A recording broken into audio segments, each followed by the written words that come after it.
অনেক ধন্যবাদ নীলর মিকে। আগামী দিনে রাজনীতিতে সংস্কার, দ্বিকক্ষ বিশিষ্ট সংসদ প্রধানমন্ত্রী ও রাষ্ট্রপতির ক্ষমতার ভারসাম্য নিশ্চিত করতে হবে। প্রয়োজনীয় সংস্কার শেষে দ্রুত সময়ের মধ্যে নির্বাচন চায় বিএনপি। নির্বাচনের পরে সংসদে সংস্কারের সব বিষয়ে আলোচনা হবে বলে জানান মির্জা ফখরুল ইসলাম আলমগীর। দ্রুত নির্বাচনের জন্য কেন অন্তর্বর্তী সরকারকে চাপ দেওয়া হচ্ছে না এমন প্রশ্নের জবাবে মির্জা ফখরুল বলেন, আমরা বিশ্বাস করি একটি নির্বাচিত সরকার সব ধরনের সংস্কার করতে পারে, কারণ তারা জনগণের ম্যান্ডেট নিয়ে আসে। অতীতের সব ভুল শুধরে সেগুলো থেকে শিক্ষা নিয়ে বিএনপি নীতিমালা সাজাচ্ছে। আমরা বিশ্বাস করি যে একটি নির্বাচিত সরকারই একমাত্র সরকার হতে পারে যারা এই সমস্যাগুলো সমাধান করতে পারে, কারণ তারা জনগণের ম্যান্ডেট নিয়ে আসে, তার সেই শক্তিটা তৈরি হয়।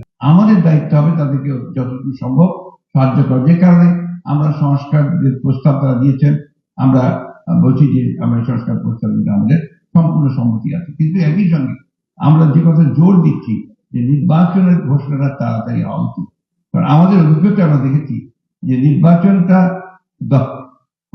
দরকার এই জন্য যে নির্বাচনের মধ্য দিয়ে আমরা জনগণের কাছে যেতে পারবো, জনগণকে সম্পৃক্ত করতে পারবো, জনগণের মধ্যে দিয়ে একটা পার্লামেন্ট আমরা নিয়ে আসতে পারবো, যে পার্লামেন্টে আমরা এই সমস্যাগুলো আলোচনা করে আমরা একটা জায়গায় আসতে পারবো। আমাদের কিন্তু পার্লামেন্টের ডেমোক্রেসি কখনো আপনার চর্চাই হয়নি, গণতন্ত্রও চর্চা হয়নি, এটা বড় ঘাটতি রয়ে গেছে। আমরা গণতন্ত্রকে চর্চা করার চেষ্টা করি, দেখি তার মধ্যে দিয়ে ফলাফলগুলো বেরিয়ে আসতে পারি কিনা, আমরা সেই জায়গায় পৌঁছতে পারি কিনা। 18 জানুয়ারি শনিবার বিকেল 4টায় চীন মৈত্রী সম্মেলন কেন্দ্র কার্নিভাল হলে সিম্পোজিয়াস, শ্বেতপত্র এবং অতঃপর অর্থনৈতিক ব্যবস্থাপনা, সংস্কার ও জাতীয় বাজেট অনুষ্ঠানটি আয়োজিত হয়। সে সময় অনুষ্ঠানটিতে অংশ নেন বাংলাদেশ জাতীয়তাবাদী দল বিএনপির মহাসচিব মির্জা ফখরুল ইসলাম আলমগীর, হোয়াইট পেপার কমিটির সদস্য জাহাঙ্গীরনগর বিশ্ববিদ্যালয়ের ইকোনমিক্স ডিপার্টমেন্টের প্রফেসর শারমিন নীলর, তাসলিম সিদ্দিকী, ডক্টর সেলিনা রায়হান সহ আরো অনেকেই। অনেক ধন্যবাদ নীলর মিকে।